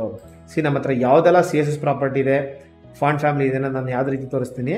ಫಾರ್ ಎಕ್ಸಾಂಪಲ್ ನಾನು ಇದನ್ನು ಬೋಲ್ಡ್ ಮಾಡ್ತಾ ಇದ್ದೀನಿ, ಡೆವಲಪರ್ ಟೂಲ್ನ ಓಪನ್ ಮಾಡ್ತಾ ಇದ್ದೀನಿ. ಸಿ ನಾವು ಎಲಿಮೆಂಟ್ಸ್ ಅಲ್ಲಿ ನಾವು ಯಾವ ರೀತಿ ಎಲ್ಲಾ ರೀತಿ HTML ನ ನೋಡ್ಬೋದಲ್ವಾ, ಅದೇ ರೀತಿ ನಾವು CSS ನ ಕೂಡ ನೋಡಬಹುದು. ಇಲ್ಲಿ ಸ್ಟೈಲ್ಸ್ ಅಂತ ಇರೋದ್ರ ಮೇಲೆ ಕ್ಲಿಕ್ ಮಾಡಿದ್ರೆ ನನ್ನ ID ನಲ್ಲಿ ನಾನು ಏನೆಲ್ಲ CSS ಪ್ರಾಪರ್ಟಿ ಕೊಟ್ಟಿದ್ದೀನಿ ಅದಷ್ಟು ಇಲ್ಲಿ ತೋರಿಸ್ತಾ ಇದೆ. ಸಿ ನನಗೆ ಈ CSS ಪ್ರಾಪರ್ಟಿ ಬೇಡ, ಕಲರ್ ಅನ್ನೋದು ನನಗೆ ಚೇಂಜ್ ಆಗಬೇಕು ಅಂದ್ರೆ ನಾನು ಚೇಂಜ್ ಮಾಡ್ಕೊಬಹುದು. ಸಿ ನಾನು ಏನ್ ಮಾಡ್ತಾ ಇದ್ದೀನಿ ಅಲ್ಲಿ ಕಲರ್ ಅನ್ನೋದು ರಿಮೂವ್ ಮಾಡ್ತಿದ್ದೀನಿ. ಅವಾಗ ಏನಾಯ್ತು, ಸೆಕೆಂಡ್ ಪ್ರಯಾರಿಟಿ ಯಾವ್ದು ಇದೆ, ಕ್ಲಾಸ್ ನಿಂದ ಬ್ಲೂ ಅದು ಅಪ್ಲೈ ಆಯ್ತು, ಅರ್ಥ ಆಯ್ತಾ. ಸೊ ಅದನ್ನು ಕೂಡ ನಾನು ರಿಮೂವ್ ಮಾಡಿದ್ರೆ ಡಿಫಾಲ್ಟ್ ಪ್ರಾಪರ್ಟಿ ಯಾವ್ದಾಯ್ತು ಅದು ಅಪ್ಲೈ ಆಗುತ್ತೆ. ನನಗೆ ಬ್ಲಾಕ್ ಅಂತಿದ್ದೆ ಬ್ಲಾಕ್ ಅಪ್ಲೈ ಆಗಿರುತ್ತೆ. ಸೊ ನಾನೇನ್ ಮಾಡ್ತಾ ಇದ್ದೀನಿ, ರಿಫ್ರೆಶ್ ಮಾಡ್ತಾ ಇದ್ದೀನಿ ಫಾಂಟ್ ಫ್ಯಾಮಿಲಿ, ಆಯ್ತಾ. ನಾನು ಇಲ್ಲಿ ಏನ್ ಮಾಡ್ತೀನಿ, ಈ ಫಾಂಟ್ ಫ್ಯಾಮಿಲಿ ರಿಮೂವ್ ಮಾಡ್ತಾ ಇದ್ದೀನಿ. ನಾನೇನ್ ಮಾಡ್ತೀನಿ, ಈ H1 ಟ್ಯಾಗ್ಗೆ ಫಾಂಟ್ ಫ್ಯಾಮಿಲಿನ ನಾನು ಕೊಡ್ತೀನಿ. ಈಗ ಇಲ್ಲಿ ನಂಗೆ ತೋರಿಸುತ್ತೆ ಫಾಂಟ್ ಅಲ್ಲಿ ಯಾವ್ದಾವ್ದೆಲ್ಲ ಪ್ರಾಪರ್ಟೀಸ್ ಇದೆ ನಂಗೆ ಇಲ್ಲಿ ತೋರಿಸ್ತಾ ಇರುತ್ತೆ. ನಾನೇನ್ ಮಾಡ್ತೀನಿ, ಫಾಂಟ್ ಹೈಫನ್ ಫ್ಯಾಮಿಲಿಗೆ F ಅಂತ ಟೈಪ್ ಮಾಡ್ತಿದ್ದಂಗೆ ನಂಗೆ ತೋರಿಸುತ್ತೆ. ನಾನೀಗ ಇಲ್ಲಿ ಚೇಂಜ್ ಮಾಡ್ತಾ ಇರ್ತೀನಿ. ಚೇಂಜ್ ಮಾಡೋದು ನಂಗೆ ಏನಾಗ್ತದೆ, ನನ್ನ H1 ಟ್ಯಾಗ್ದು ಸ್ಟೈಲ್ ಏನಾಗ್ತದೆ, ಚೇಂಜ್ ಆಗ್ತಾ ಇದೆ. ಚೇಂಜ್ ಆಗ್ತಾ ಇದೆ. H1 ಟ್ಯಾಗ್ದು ಸ್ಟೈಲ್ ನನಗೆ ಚೇಂಜ್ ಆಗ್ತದೆ. ನನಗೆ ಯಾವ್ದು ಬೇಕು ನಾನು ಅದನ್ನ ಕೊಟ್ಕೋಬಹುದು. ಅದನ್ನ ಏನಂತ ಕರಿತೀವಿ, font family. For example cursive ಅಂತ ಕೊಟ್ಟಿರ್ತೀನಿ. ನನಗೆ ಇದೇನಾಯ್ತು, ಇಷ್ಟ ಆಯ್ತು, ನಾನು ಇದನ್ನ ಕೊಟ್ಟಿರ್ತೀನಿ. ನಾನೇನ್ ಮಾಡ್ತೀನಿ, ಇದನ್ನ ಕಾಪಿ ಮಾಡಿಬಿಟ್ಟು ಇದನ್ನ ಕಾಪಿ ಮಾಡ್ಕೊಂಡು ಬಂದು ಡೈರೆಕ್ಟ್ ನಾನು ಏನ್ ಮಾಡ್ಬೋದು, ಇಲ್ಲಿ ಯೂಸ್ ಮಾಡ್ಬೋದು. ಫಾಂಟ್ ಫ್ಯಾಮಿಲಿ ನಾನೇನ್ ಮಾಡ್ತೀನಿ, ಇಲ್ಲಿ ವ್ಯಾಲ್ಯೂನ ಕೊಡ್ತಾ ಇದ್ದೀನಿ. ಸೊ H1 ಟ್ಯಾಗ್ ನಾನು ವ್ಯಾಲ್ಯೂ ಕೊಟ್ಟೆ. ಅದನ್ನ ಡಿಸೈನ್ ನೋಡಿದ್ರೆ ನಂಗೆ ಏನಾಗುತ್ತೆ, ಅಪ್ಲೈ ಆಗುತ್ತೆ. ಆಕ್ಚುಲಿ ಏನ್ ಮಾಡ್ತೀವಿ ಅಂತ ಹೇಳಿದ್ರೆ, ಅಪ್ಲಿಕೇಶನ್ಗಳಲ್ಲಿ ಈ ಒಂದು ಸೆಕ್ಷನ್ ಇದೆ ನನಗೆ, ಇದಕ್ಕೆ ನಾನು ಏನೆಲ್ಲ CSS ಪ್ರಾಪರ್ಟಿ ಕೊಡಬೇಕು, ಯಾವ ರೀತಿ ಕೊಡಬೇಕು ಅನ್ನೋದನ್ನ ಪ್ರತಿಯೊಂದು ನಾನೇನ್ ಮಾಡ್ತೀನಿ, ಇಲ್ಲಿ ಕೊಟ್ಕೊಂತೀನಿ ನಾನು. ಈಗ H1 ಟ್ಯಾಗ್ ನೆಕ್ಸ್ಟ್ ನನಗೆ ಏನೊಂದು ಬೇಕು, ನನಗೇನು ಬೇಕು, ಬ್ಯಾಕ್ ಗ್ರೌಂಡ್ ಕಲರ್ ಬೇಕು. ನಾನೇನ್ ಮಾಡ್ತೀನಿ, ಬ್ಯಾಕ್ ಗ್ರೌಂಡ್ ಕಲರ್ ಅಂತ ಕೊಡ್ತೀನಿ. ನನಗೇನು ಇಲ್ಲಿ ಒಂದು ಗ್ರೀನ್ ಬೇಕು ಅಂತ ಇಟ್ಕೊಳ್ಳಿ, ಗ್ರೀನ್ ಅಂತ ಕೊಟ್ಟಿರ್ತೀನಿ. ಅದಾದ್ಮೇಲೆ ಫಾಂಟ್ ಸೈಜ್ ಬೇಕು. ಫಾಂಟ್ ಸೈಜ್ ನಾನು ಏನು ಮಾಡ್ತೀನಿ, ಫಾಂಟ್ ಸೈಜ್ 20 ಪಿಕ್ಸೆಲ್ ಬೇಕು, 20 ಪಿಕ್ಸೆಲ್ ಅಂತ ಕೊಟ್ಟಿರ್ತೀನಿ. ಈ ರೀತಿ ಒಂದಷ್ಟು ನಾನು ಏನು ಮಾಡ್ತೀನಿ, CSS ಪ್ರಾಪರ್ಟೀಸ್ನ ಕೊಟ್ಬಿಟ್ಟು ನಾನು ಇದಿಷ್ಟನ್ನು ಕೂಡ ನಾನು ಕಾಪಿ ಮಾಡ್ಕೊತೀನಿ ಇಲ್ಲಿ ಡೈರೆಕ್ಟ್. ಅಂದ್ರೆ ಇಲ್ಲಿ ಚೆಕ್ ಮಾಡ್ಕೊತಾ ಇರ್ತೀನಿ ಪ್ರತಿಯೊಂದು. ಇಲ್ಲಿ ಕೊಟ್ಟಾಗ ಇಲ್ಲಿ ಚೇಂಜ್ ಆಗುತ್ತೆ. ನಾನು ಸಲ HTML ಹೋಗೋದು, ಚೇಂಜ್ ಮಾಡೋದು, ಮತ್ತೆ ಬಂದು ಇಲ್ಲಿ ಚೇಂಜ್ ಮಾಡೋದು. ಅದ್ರ ಬದಲು ನಾನೇನು ಮಾಡ್ಬೋದು, ಡೆವಲಪರ್ ಟೂಲಲ್ಲಿ ಎಲ್ಲಾನು ಚೇಂಜ್ ಮಾಡ್ಕೊಂಡು ಅದಷ್ಟನ್ನು ಕಾಪಿ ಮಾಡ್ಕೊಂಡು ಬಂದು ನಾನು ಡೈರೆಕ್ಟ್ ಆಗಿ ಇಲ್ಲಿ ಪೇಸ್ಟ್ ಮಾಡ್ಬೋದು. ಓಕೆನಾ. ಇದು ಕೂಡ ಒನ್ ಆಫ್ ದ ಮೆಥಡ್, ಎಲ್ಲ ಡೆವಲಪರ್ಸ್ಗಳು ಯೂಸ್ ಮಾಡುವಂಥ ಮೆಥಡ್. ಸೊ ಏನು ನೋಡಿದ್ವಿ, ಫಾಂಟ್ ಫ್ಯಾಮಿಲಿ ಅನ್ನೋದನ್ನ ನೋಡಿದ್ವಿ, ಫಾಂಟ್ ಸೈಜ್ ನೋಡಿದ್ವಿ, ಫಾಂಟ್ ಫ್ಯಾಮಿಲಿ ನೋಡಿದ್ವಿ, ಫಾಂಟ್ ವೆಯ್ಟ್ ನೋಡಿದ್ವಿ. ಅದೇ ರೀತಿ ಫಾಂಟ್ ಅಲ್ಲಿ ಇನ್ನೂ ತುಂಬಾ ರೀತಿಯಾದಂಥ ಏನೋ CSS ಪ್ರಾಪರ್ಟಿ ಇರುತ್ತೆ. ಬಟ್ ಬೇಸಿಕಲಿ ನಮ್ಗೆ ಇಷ್ಟು ನಾವು ಇವಾಗ ತಿಳ್ಕೊಂಡಿರೋಣ ಸಾಕು. ವರ್ಕ್ ಮಾಡ್ತಾ ಪ್ರಾಜೆಕ್ಟ್ಗಳಲ್ಲಿ ಗೊತ್ತಾಗುತ್ತೆ. ಸೊ ನೆಕ್ಸ್ಟ್ ಟೆಕ್ಸ್ಟ್ ಪ್ರಾಪರ್ಟಿ ಯಾವುದು ಅಂತ ಹೇಳಿದ್ರೆ, text align centre. For example ನಾನು ಇದಕ್ಕೆ ಏನು ಮಾಡ್ತೀನಿ, ಟೆಕ್ಸ್ಟ್ ಅಲೈನ್ ಸೆಂಟರ್ ಅಂತ ಕೊಡ್ತೀನಿ. ಅವಾಗ ಏನಾಗುತ್ತೆ, ನಂದು ಓವರ್ ಆಲ್ ಅಂದ್ರೆ ಈ H1 ಟ್ಯಾಗ್ದು ಎಲ್ಲಿಂದ ಎಲ್ಲಿಗೆ ವಿಡ್ತ್ ಇರುತ್ತಲ್ಲ, ಆ ವಿಡ್ತ್ದು ಮಧ್ಯದಲ್ಲಿ ಏನಾಗುತ್ತೆ, ನನಗೆ ಟೆಕ್ಸ್ಟ್ ಅಲೈನ್ ಸೆಂಟರ್ ಅಂತ ಕೊಟ್ಟರೆ ಏನಾಗುತ್ತೆ, ಮಧ್ಯದಲ್ಲಿ ಪ್ರಿಂಟ್ ಆಗುತ್ತೆ, ಸೆಂಟ್ರಲ್ ಬರುತ್ತೆ. ಅಥವಾ ಎಂಡ್ ಅಂತ ಕೊಟ್ಟರೆ ನನಗೆ ಎಂಡಲ್ ಪ್ರಿಂಟ್ ಆಗುತ್ತೆ. ಅಥವಾ ರೈಟ್ ಅಂತ ಕೊಟ್ಟರು ಅಷ್ಟೇ ಎಂಡಲ್ ಪ್ರಿಂಟ್ ಆಗುತ್ತೆ. ರೈಟ್, ಲೆಫ್ಟ್, ಸೆಂಟರ್, ಸ್ಟಾರ್ಟ್ ಮತ್ತೆ ಎಂಡ್, ಇಷ್ಟು ಕೂಡ ಪ್ರಾಪರ್ಟೀಸ್. ಸೊ ನಾನು ಡೆವಲಪರ್ ಟೂಲಲ್ಲಿ ತೋರಿಸ್ತೀನಿ ಈಗ ಇದನ್ನ ಯಾವ ರೀತಿ ನೋಡ್ತೀವಿ ಅಂತ. ನಾನೇನು ಮಾಡ್ತೀನಿ, ಇಲ್ಲಿ ಟೆಕ್ಸ್ಟ್ ಅಲೈನ್ ಸೆಂಟರ್ ಕೊಡ್ತಾ ಇದ್ದೀನಿ, ಸೆಂಟರ್ಗೆ ಬರುತ್ತೆ. ಎಂಡ್ ಕೊಟ್ಟರೆ ಎಂಡ್ಗೆ ಹೋಗುತ್ತೆ. ಜಸ್ಟಿಫೈ ಕೊಟ್ಟರು ಸ್ಟಾರ್ಟಿಂಗ್ ಅಲ್ಲಿ ಬರುತ್ತೆ. ಲೆಫ್ಟ್ ಅಂತ ಕೊಟ್ಟರು ಸ್ಟಾರ್ಟಿಂಗ್ ಇರುತ್ತೆ. ರೈಟ್ ಅಂತ ಕೊಟ್ಟರು ಅಷ್ಟೇ, ರೈಟ್ ಅಂತ ಕೊಟ್ಟರೆ ಎಂಡ್ಗೆ ಹೋಗುತ್ತೆ. ಸ್ಟಾರ್ಟ್ ಅಂತ ಕೊಟ್ಟರೆ ಸ್ಟಾರ್ಟಿಂಗ್ ಬರುತ್ತೆ. ಅಂದ್ರೆ ಸ್ಟಾರ್ಟ್ ಅಂದ್ರೂ ಒಂದೇ, ಲೆಫ್ಟ್ ಅಂದ್ರೂ ಒಂದೇ, ಎಂಡ್ ಅಂದ್ರೂ ಒಂದೇ, ರೈಟ್ ಅಂದ್ರೂ ಒಂದೇ. ಇದೆಲ್ಲಿ ಡಿಫ್ರೆನ್ಸ್ ಆಗುತ್ತೆ ಅಂತ ಹೇಳಿದ್ರೆ, ಇಂಗ್ಲೀಷಲ್ಲಿ ಆಗ್ಬೋದು ಅಥವಾ ಬೇರೆ ಒಂದು ಲ್ಯಾಂಗ್ವೇಜ್ಗಳಲ್ಲಿ ವೆಬ್ಸೈಟ್ ಮಾಡಿದಾಗ ಯಾವುದೇ ಕಾರಣಕ್ಕೂ ಡಿಫ್ರೆನ್ಸ್ ಆಗಲ್ಲ. ಇದು ಡಿಫ್ರೆನ್ಸ್ ಆಗೋದು ಯಾವಾಗ ಅಂದ್ರೆ ಉರ್ದುನಲ್ಲಿ ಬರೆದಾಗ, ಅಂದ್ರೆ ಅವ್ರದ್ದು ಲೆಫ್ಟ್ ಇಂದ ಸ್ಟಾರ್ಟ್ ಆಗ್ತಲ್ವಾ, ಅವಾಗ ಏನಾಗುತ್ತೆ, ನಾವು ಸ್ಟಾರ್ಟ್ ಅಂತ ಕೊಡೋದು ರೈಟ್ ಅಂತ ತಗೊಳ್ಳಲ್ಲ, ಅದನ್ನ ಲೆಫ್ಟ್ ಅಂತ ತಗೊಳುತ್ತೆ. ಸೊ ಆ ರೀತಿ ಇರುತ್ತೆ. ಸೊ ಆ ರೀಸನ್ ಇಂದ ಸ್ಟಾರ್ಟ್ ಮತ್ತೆ ಎಂಡ್ ಅಂತ ಇರೋದು. ಬಟ್ ಲೆಫ್ಟ್, ರೈಟ್, ಸೆಂಟರ್ ಅನ್ನೋದನ್ನ ಆಲ್ಮೋಸ್ಟ್ ಆಲ್ ಯೂಸ್ ಮಾಡೋದು. ಓಕೆನಾ. ಸೊ ಇಲ್ಲಿ ನೋಡ್ಬೋದು, ಲೆಫ್ಟ್ ರೈಟ್ ಅಂತ ಕೊಟ್ಟರೆ ರೈಟ್ಗೆ ಹೋಗುತ್ತೆ, ಲೆಫ್ಟ್ ಅಂತ ಕೊಟ್ಟರೆ ಲೆಫ್ಟ್ಗೆ ಬರುತ್ತೆ, ಸೆಂಟರ್ ಅಂತ ಕೊಟ್ಟರೆ ಸೆಂಟರ್ ಅಲ್ಲಿ ಇರುತ್ತೆ. ಇದು ಟೆಕ್ಸ್ಟ್ ಅಲೈನ್ ಪ್ರಾಪರ್ಟಿ. ಈಗ ನಾನು ಏನ್ ಮಾಡ್ತಾ ಇದ್ದೀನಿ, ಓವರ್ ಆಲ್ ತೋರಿಸ್ತಾ ಇದ್ದೀನಿ. ಓವರ್ ಆಲ್ ಅಪ್ಲಿಕೇಶನ್ ಅಲ್ಲಿ ಏನಾಗ್ತಿದೆ, ಇದು ಕಂಪ್ಲೀಟ್ ಆಗಿ ಸೆಂಟರ್ಗೆ ಬಂದಿದೆ. ಫಾರ್ ಎಕ್ಸಾಂಪಲ್ ನಾನು ಈ ಬಾಡಿದು ಸೈಜ್ ಏನ್ ಬರುತ್ತೆ, ಒಂದು ಡಿವಲ್ ರ್ಯಾಪ್ ಮಾಡ್ತೀನಿ ನೋಡಿ ಇದನ್ನ. ಸೊ ನಾನು ಇವಾಗ ಏನ್ ಮಾಡ್ತೀನಿ, ಈ H1 ಟ್ಯಾಗ್ ಏನಿದೆ, ಈ H1 ಟ್ಯಾಗ್ ನ ನಾನೊಂದು ಡಿವ್ ಒಳಗಡೆ ರ್ಯಾಪ್ ಮಾಡ್ತೀನಿ. ಒಂದು ಡಿವ್ ಅಂತ ಹಾಕ್ತೀನಿ, ಒಂದು ಟ್ಯಾಗು. ಅದೇನು ಅಂತ ಹೇಳಿದ್ರೆ, ಯಾವುದೇ ಒಂದು ಸೆಕ್ಷನ್ ನಾವೇನ್ ಮಾಡ್ಬೋದು, ಡಿವ್ ಒಳಗಡೆ ರ್ಯಾಪ್ ಮಾಡ್ಬೋದು. ಅಂದ್ರೆ ಡಿವ್ ಅನ್ನೋ ಒಂದು ಕಾಂಪೌಂಡ್ ರೀತಿ. ಯಾವುದೇ ಒಂದು ಸೆಕ್ಷನ್ ಸ್ಟಾರ್ಟ್ ಆಗೋಕೆ ಮುಂಚೆ ನಾವೇನ್ ಮಾಡ್ಬೋದು, ಆ ಸೆಕ್ಷನ್ ಒಂದು ಡಿವ್ ಅನ್ನೋದ್ರೊಳಗಡೆ ನಾವು ರ್ಯಾಪ್ ಮಾಡ್ತೀವಿ. ಓಕೆನಾ. ಸೊ ನಾನೇನ್ ಮಾಡ್ತಾ ಇದ್ದೀನಿ, ಈಗ ಈ ಡಿವ್ಗೆ ಒಂದು ವಿಡ್ತ್ ಕೊಡ್ತಾ ಇದ್ದೀನಿ. ಏನು ವಿಡ್ತ್ ಕೊಡ್ತೀನಿ, ಎಷ್ಟು ಅಂತ ಹೇಳಿದ್ರೆ, ಡಿವ್ ಅದಕ್ಕೆ ಒಂದು ವಿಡ್ತ್ ಕೊಡ್ತೀನಿ, ಒಂದು 300 ಪಿಕ್ಸೆಲ್ ಅಂತ ವಿಡ್ತ್ ಕೊಡ್ತಾ ಇದ್ದೀನಿ. ಆಯ್ತಾ. ಈಗ ನಾನೇನ್ ಮಾಡ್ತೀನಿ, H1 ಟ್ಯಾಗ್ ಯಾವ್ದಿದೆ, ನನಗೆ H1 ಟ್ಯಾಗ್ ಸೆಲೆಕ್ಟ್ ಮಾಡ್ತಾ ಇದ್ದೀನಿ. ಈ ಪ್ಯಾರಾ 1 ಅಲ್ಲ, H1 ಟ್ಯಾಗ್ನ ನಾನು ಟಾರ್ಗೆಟ್ ಮಾಡ್ತೀನಿ. ಈಗ ನಾನು ಟೆಕ್ಸ್ಟ್ ಅಲೈನ್ ಸೆಂಟರ್ ಅಂತ ಕೊಟ್ಟೆ. ಸೊ ಏನಾಗ್ತಿದೆ, ಓವರ್ ಆಲ್ ಎಲ್ಲ H1 ಟ್ಯಾಗು ನಾನು ಟಾರ್ಗೆಟ್ ಮಾಡ್ತಾ ಇದ್ದೀನಿ. ಅದರಲ್ಲಿ ನನ್ನ ಹತ್ರ 2 H1 ಟ್ಯಾಗ್ ಇದೆ. ಮೊದಲನೇ H1 ಟ್ಯಾಗ್ದು ಡಿವ್ ಒಳಗಡೆ ನಾನು ವ್ರ್ಯಾಪ್ ಮಾಡಿದ್ದೀನಿ. ಆ ಡಿವ್ದು ವಿಡ್ತ್ ಬಂದು ಜಸ್ಟ್ 300 ಪಿಕ್ಸೆಲ್ ಇದೆ. ಸೊ ಆ 300 ಪಿಕ್ಸೆಲ್ ಏನಾಗ್ತಿದೆ, ಇದು ಮಧ್ಯದಲ್ಲಿ ಡಿಸ್ಪ್ಲೇ ಆಗ್ತಿದೆ. ಬಟ್ ನಂತರ ಎರಡನೇ H1 ಟ್ಯಾಗ್ ಇದೆಯಲ್ಲ, ಅದ್ರದ್ದು ವಿಡ್ತ್ ಬಂದು 100% ಇದೆ. ಸೊ 100% ಬಿಡ್ತಿದ್ದಾಗ ಡಿಸ್ಪ್ಲೇ ಬಿಡ್ತಿದ್ದಾಗ ಆ ಡಿಸ್ಪ್ಲೇ ಬಿಡ್ತಿಗೆ ಸೆಂಟ್ರಲ್ ಬರ್ತಾ ಇದೆ. ಸೊ ಈಗ ರೈಟ್ ಅಂತ ಕೊಟ್ಟರು ಅಷ್ಟೇನೆ. ಸೊ ಎಂಡ್ ಅಂತ ಕೊಡ್ತಾ ಇದ್ದೀನಿ. ಎಂಡ್ ಅಂತ ಕೊಟ್ಟಾಗ ಏನಾಯ್ತು, ನಂದು ಡಿವ್ ಎಂಡ್ ಎಲ್ಲಿದೆ, ಆ ಡಿವ್ ಎಂಡ್ ಅಲ್ಲಿ ಮೊದಲನೇ ಹೆಡಿಂಗ್ ಟ್ಯಾಗ್ ಎಂಡ್ ಅಲ್ಲಿ ಇದೆ. ಬಟ್ H1 ಟ್ಯಾಗ್ ಅಲೋನ್ ಆಗಿದೆಯಲ್ಲ, H1 ಟ್ಯಾಗ್ ಅದೇನಾಗ್ತಿದೆ, ಕಂಪ್ಲೀಟ್ ಸ್ಕ್ರೀನ್ ಎಂಡ್ ಅಲ್ಲಿ ಹೋಗಿ ಡಿಸ್ಪ್ಲೇ ಆಗ್ತಿದೆ. ಇದು ನಾವೇನೆಲ್ಲ CSS ಪ್ರಾಪರ್ಟಿ ಕೊಡ್ತೀವಿ, ಇದು ಪೇರೆಂಟ್ ಎಲಿಮೆಂಟ್ ಮೇಲೆ ಡಿಪೆಂಡ್ ಆಗಿರುತ್ತೆ. ಅಂದ್ರೆ ಪೇರೆಂಟ್ ಎಲಿಮೆಂಟ್ ಒಂದು ಬಿಡ್ತ್ ಒಂದು 200 ಪಿಕ್ಸೆಲ್ 300 ಪಿಕ್ಸೆಲ್ ಇತ್ತು ಅಂತಂದ್ರೆ, ಆ ಪೇರೆಂಟ್ ಎಲಿಮೆಂಟ್ ಮ್ಯಾಕ್ಸ್ ಬಿಡ್ತ್ ಏನಿರುತ್ತೆ ಅದಕ್ಕೆ ರೈಟ್ ಲೆಫ್ಟ್ ಅಥವಾ ಸೆಂಟರ್ ಆಗಿದೆ ಏನಾಗುತ್ತೆ ತಗೋತಾ ಇರುತ್ತೆ, ವ್ಯಾಲ್ಯೂಸ್ನ ತಗೋತಾ ಇರುತ್ತೆ. ಇದಾದ್ಮೇಲೆ ಈ ಲಾಸ್ಟ್ ಒಂದು ಟೆಕ್ಸ್ಟ್ ಡೆಕೋರೇಷನ್ ಪ್ರಾಪರ್ಟಿ ಬಗ್ಗೆ ನಾವು ನೋಡೋಣ. ಅದೇನು ಅಂತ ಹೇಳಿದ್ರೆ ಟೆಕ್ಸ್ಟ್ ಡೆಕೋರೇಷನ್ ಅಂಡರ್ಲೈನ್ ಅಂದ್ರೆ ಯಾವ ರೀತಿ ಇರುತ್ತೆ. ಫಾರ್ ಎಕ್ಸಾಂಪಲ್ ನನ್ನ ಹತ್ರ ಈಗ H1 ಟ್ಯಾಗ್ ಇದೆ. ನಾನೇನ್ ಮಾಡ್ತೀನಿ, ಟೆಕ್ಸ್ಟ್ ಡೆಕೋರೇಷನ್ ಕೊಡ್ತೀನಿ. ನಾನೇನ್ ಮಾಡ್ತೀನಿ, ಲೈನ್ ಥ್ರೂ ಅಂತ ಕೊಟ್ಟೆ. ಫಾರ್ ಎಕ್ಸಾಂಪಲ್ ಲೈನ್ ಥ್ರೂ ಅಂತ ಕೊಟ್ಟೆ. ಇವಾಗ ಏನಾಗ್ತಿದೆ, ನನಗೆ ನನ್ನ ಒಂದು HTML ಏನಿದೆ, ಕಂಟೆಂಟ್ ಏನಿದೆ, ಅದ್ರ ಮಧ್ಯದಲ್ಲಿ ಒಂದು ಲೈನ್ ಪಾಸ್ ಆಗ್ತಿದೆ, ಅಂದ್ರೆ ಕಾಟ್ ಆಗೋ ರೀತಿ ಬರ್ತಾ ಇದೆ. ನೆಕ್ಸ್ಟ್ ನಾನು ಇನ್ನೊಂದು ಕೊಡ್ತೀನಿ ಪ್ರಾಪರ್ಟಿ. ಅದೇನು ಅಂತ ಹೇಳಿದ್ರೆ, ಅದೇ ಟೆಕ್ಸ್ಟ್ ಡೆಕೋರೇಷನ್ ಅಂಡರ್ಲೈನ್. ಅಂಡರ್ಲೈನ್ ಅಂತಂದ್ರೆ ಏನಾಗುತ್ತೆ, ನನ್ನ ಕಂಟೆಂಟ್ ಕೆಳಗಡೆ ಒಂದು ಲೈನ್ ಬರುತ್ತೆ. ಅದೇ ರೀತಿ ಟೆಕ್ಸ್ಟ್ ಡೆಕೋರೇಷನ್ ಓವರ್ ಲೈನ್ ಅಂತ ಇದೆ. ಆ ಓವರ್ ಲೈನ್ ಕೊಟ್ಟಾಗ ಏನಾಗುತ್ತೆ, ನಂದು ಕಂಟೆಂಟ್ ಏನಿದೆ ಅದರಿಂದ ಮೇಲ್ಗಡೆ ಏನಾಗ್ತಾ ಇರುತ್ತೆ, ನನಗೆ ಒಂದು ಲೈನ್ ಬರುತ್ತೆ. ಅರ್ಥ ಆಯ್ತಾ? ಇದಿಷ್ಟು ಬಂದು ಟೆಕ್ಸ್ಟ್ ಡೆಕೋರೇಷನ್ ಆಯ್ತು. ಇನ್ನೊಂದು ಟೆಕ್ಸ್ಟ್ ಡೆಕೋರೇಷನ್ ಇರುತ್ತೆ, ಯಾವುದಕ್ಕೆ ಅಂದ್ರೆ ಆಂಕರ್ ಟ್ಯಾಗ್ಗೆ. ಫಾರ್ ಎಕ್ಸಾಂಪಲ್ ಇಲ್ಲಿ ಡಿಫಾಲ್ಟ್ ನನಗೇನಿದೆ, ಅಂಡರ್ಲೈನ್ ಬಂದಿದೆ. ನಾನೇನ್ ಮಾಡ್ತೀನಿ, ಆಂಕರ್ ಟ್ಯಾಗ್ನ ಟಾರ್ಗೆಟ್ ಮಾಡ್ತೀನಿ. ಟೆಕ್ಸ್ಟ್ ಡೆಕೋರೇಷನ್ ನನ್ ಅಂತ ಕೊಡ್ತೀನಿ. ಅವಾಗ ಏನಾಗುತ್ತೆ, ಅಂಡರ್ಲೈನ್ ಎಲ್ಲೆಲ್ಲಿ ಎಲ್ಲ ಹೊರಟೋಗುತ್ತೆ. ಟೆಕ್ಸ್ಟ್ ಡೆಕೋರೇಷನ್ ನನ್ ಅಂತ ಕೊಟ್ಟಾಗ ಏನಾಯ್ತು, ಇದ್ರದ್ದು ಅಂಡರ್ಲೈನ್ ಹೊರಟೋಯ್ತು. ಅರ್ಥ ಆಯ್ತಾ? ಸೊ ಇದೆಲ್ಲ ಏನು ಅಂತ ಹೇಳಿದ್ರೆ ಬೇಸಿಕ್ ಟೆಕ್ಸ್ಟ್ ಪ್ರಾಪರ್ಟೀಸ್. ಇದಿಷ್ಟನ್ನು ಕಲ್ತ್ಕೊಂಡ್ರೆ ಸಾಕು. ನೆಕ್ಸ್ಟ್ ಪ್ರಾಜೆಕ್ಟ್ಗಳಲ್ಲಿ ವರ್ಕ್ ಮಾಡ್ತಾ ಏನಾಗುತ್ತೆ, ರಿಕ್ವೈರ್ಮೆಂಟ್ ಪ್ರಕಾರ ಪ್ರತಿಯೊಂದು CSS ಪ್ರಾಪರ್ಟಿಗಳನ್ನ ನೋಡ್ಬೋದು. ಸೊ ಓವರ್ ಆಲ್ ನಾನು ರೀಕ್ಯಾಪ್ ಮಾಡ್ತಾ ಇದ್ದೀನಿ, ಹಾಗೆ ಅಪ್ಲಿಕೇಶನ್ ಅಲ್ಲಿ ತೋರಿಸ್ಬಿಡ್ತೀನಿ ಯಾವ ರೀತಿ ಇರುತ್ತೆ ಅಂತ. ನಾವು ಫಸ್ಟ್ ಇಂಟರ್ನಲ್ CSS ನೋಡಿದ್ವಿ, ಇನ್ಲೈನ್ CSS ನೋಡಿದ್ವಿ, ಅದಾದ್ಮೇಲೆ ಎಕ್ಸ್ಟರ್ನಲ್ CSS ನೋಡಿದ್ವಿ. ಅದಾದ್ಮೇಲೆ ನಾವು CSS ಸಿಂಟ್ಯಾಕ್ಸ್ ಅಂದ್ರೆ ಒಂದು ಹೆಡ್ಡಿಂಗ್ ಟ್ಯಾಗ್ ಅಥವಾ ಯಾವ್ದೊಂದು ಸೆಲೆಕ್ಟ್ ಮಾಡ್ತಾ ಇದೀವಿ ಅಂದ್ರೆ ಅದ್ರ ಸಿಂಟ್ಯಾಕ್ಸ್ ಯಾವ ರೀತಿ, ಒಂದು ಫ್ಲವರ್ ಬ್ರಾಕೆಟ್ ಒಳಗಡೆ ನಾವು ಪ್ರಾಪರ್ಟಿ ಮತ್ತೆ ವ್ಯಾಲ್ಯೂನ ಕೊಟ್ಟಿರ್ತೀವಿ. ಅದಾದ್ಮೇಲೆ ನೆಕ್ಸ್ಟ್ ನಾವು ನೋಡಿದ್ದು ಏನು ಅಂತ ಹೇಳಿದ್ರೆ ಸೆಲೆಕ್ಟರ್ಸ್ ಅಂದ್ರೆ ಟ್ಯಾಗ್ ಸೆಲೆಕ್ಟರ್ ನೋಡಿದೀವಿ, ಕ್ಲಾಸ್ ಸೆಲೆಕ್ಟರ್ ನೋಡಿದ್ವಿ, ID ಸೆಲೆಕ್ಟರ್ ನೋಡಿದ್ವಿ. ಆಮೇಲೆ ಸೂಡೋ ಸೆಲೆಕ್ಟರ್ ಅಂತಂದ್ರೆ ಒಂದು ಪೇರೆಂಟ್ ನ ಟಾರ್ಗೆಟ್ ಮಾಡಿ ಅದರೊಳಗಿರೋ ಟ್ಯಾಗ್ನ ನೆಕ್ಸ್ಟ್ ನಾವೇನ್ ಮಾಡ್ತಿದೀವಿ, ಟಾರ್ಗೆಟ್ ಮಾಡ್ತಾ ಇದೀವಿ. ಇದು ಬಂದು ಸೂಡೋ ಸೆಲೆಕ್ಟರ್. ಇದಾದ್ಮೇಲೆ ನಾವೇನ್ ನೋಡಿದ್ವಿ, ಕಲರ್ ನೋಡಿದ್ವಿ. ಅದಾದ್ಮೇಲೆ ಅದ್ರದ್ದು RGB ವ್ಯಾಲ್ಯೂ ಅಥವಾ ಹೆಕ್ಸಾಡೆಸಿಮಲ್ ವ್ಯಾಲ್ಯೂ ನೋಡಿದ್ವಿ.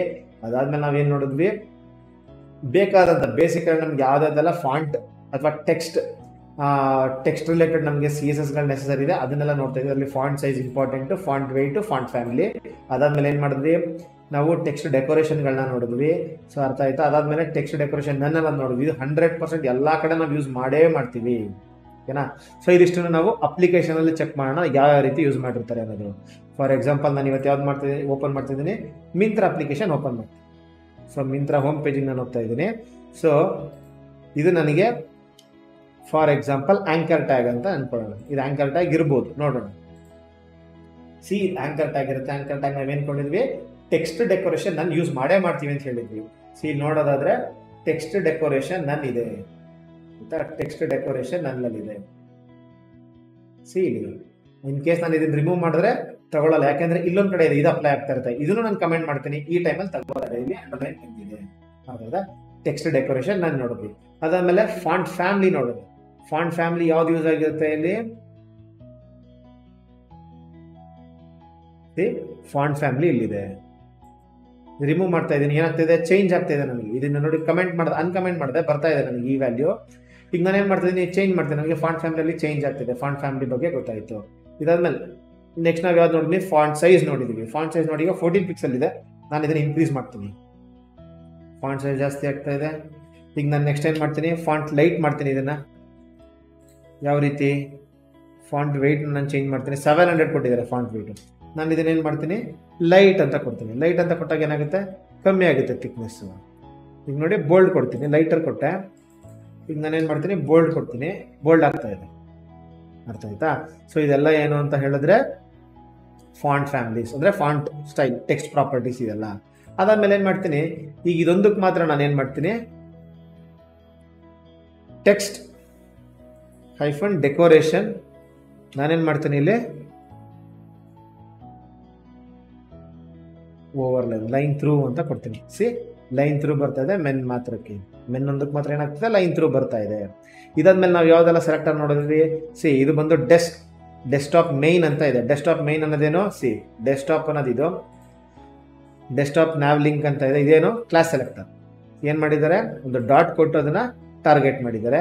ಅದೇ ರೀತಿ ಎಲ್ಲಾದ್ರೂ ಒಂದು ಕಡೆ ID ಇರೋದನ್ನ ಚೆಕ್ ಮಾಡೋಣ. ಎಸ್, ಸಿ ಬೆಲ್ ಐಕನ್ ಇದೆ ಅಲ್ವಾ, ಇದು ನೋಡಿ ಟಾರ್ಗೆಟ್ ಮಾಡೋದು ಯಾವ ರೀತಿ ID ನಲ್ಲಿ ಮಾಡಿದ್ದಾರೆ. ಸೊ ಹಾಗಾಗಿ ಅದನ್ನ ಹ್ಯಾಶ್ ಅಂತ ಕೊಟ್ಟಿದ್ದಾರೆ. ಸೆಲೆಕ್ಟರ್ ಯಾವ್ದಿದು, ಇದು ID ಸೆಲೆಕ್ಟರ್. ಅದೇ ರೀತಿ ಕ್ಲಾಸ್ ಸೆಲೆಕ್ಟರ್ನ ನೋಡಿದ್ವಿ, ಇದೆಲ್ಲ ಬಂದು ಕ್ಲಾಸ್ ಸೆಲೆಕ್ಟರ್ಗಳು. ಟ್ಯಾಗ್ ಸೆಲೆಕ್ಟರ್ ನೋಡಿದೀವಿ. ಫಾರ್ ಎಕ್ಸಾಂಪಲ್ ಈ ಡಿವ್ ಅಂತ ಹೇಳಿದ್ರೆ ಇಲ್ಲಿ ಡಿವ್ ಅಂತಾನೆ ಬರ್ದಿರ್ತಾರೆ, ಇದು ಇನ್ಲೈನ್ ಬರ್ದಿದ್ದಾರೆ ನೋಡಿ, ಡಿಸ್ಪ್ಲೇ ನನ್ ಅಂತ ಬರ್ದಿದ್ದಾರೆ.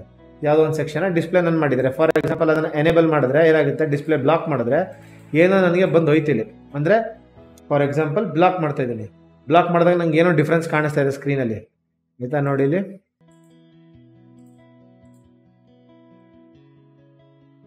ಆಯ್ತಾ? ಸೊ ಆ ರೀತಿ ನಾವು ಯಾವುದಾದೆಲ್ಲ ಸೆಲೆಕ್ಟರ್ಗಳನ್ನ ನೋಡಿದೀವಿ, ಎಲ್ಲ ಪ್ರತಿಯೊಂದು ಅಪ್ಲಿಕೇಶನ್ಗಳಲ್ಲಿ ಯೂಸ್ ಮಾಡಿರೋ ಅಂಥದ್ದು, ಇದು ಬಿಟ್ಟು ಬೇರೆ ಯಾವುದೇ ರೀತಿ ಸೆಲೆಕ್ಟರ್ಗಳು ಯೂಸ್ ಮಾಡೋದಿಲ್ಲ. ಓಕೆನಾ? ಸೊ ಇದಾಗಿತ್ತು ಇವತ್ತಿನ ಒಂದು ವಿಡಿಯೋ CSS ಪಾರ್ಟ್ 1. ಓಕೆನಾ? ಈ ವಿಡಿಯೋ ನಿಮ್ಗೆ ಇನ್ಫಾರ್ಮೇಟಿವ್ ಆಗಿತ್ತು ಅಂತ ಅನ್ಸಿದ್ರೆ ವಿಡಿಯೋನ ಲೈಕ್ ಮಾಡಿ, ಶೇರ್ ಮಾಡಿ, ಸಬ್ಸ್ಕ್ರೈಬ್ ಮಾಡಿ. ಹಾಗೇನೆ ಯಾರಿಗೆ ಯೂಸ್ಫುಲ್ ಆಗುತ್ತೆ ಅಂತ ನಿಮ್ಗೆ ಅನ್ಸುತ್ತೆ ಅವ್ರುಗಳು ಕೂಡ ಏನು ಮಾಡಿ, ಶೇರ್ ಮಾಡಿ. ಆಗ ಈ ವಿಡಿಯೋ ಮಾಡಿದ್ದಕ್ಕೆ ಏನಾಗುತ್ತೆ, ಸಾರ್ಥಕ ಆಗುತ್ತೆ. ಧನ್ಯವಾದಗಳು. ಶುಭ ದಿನ. ಈ ವಿಡಿಯೋ ನಿಮಗೆ ಇನ್ಫಾರ್ಮೇಟಿವ್ ಆಗಿತ್ತು ಅಂತ ಅನ್ಸಿದ್ರೆ ದಯವಿಟ್ಟು ₹10 ಡೊನೇಟ್ ಮಾಡಿ.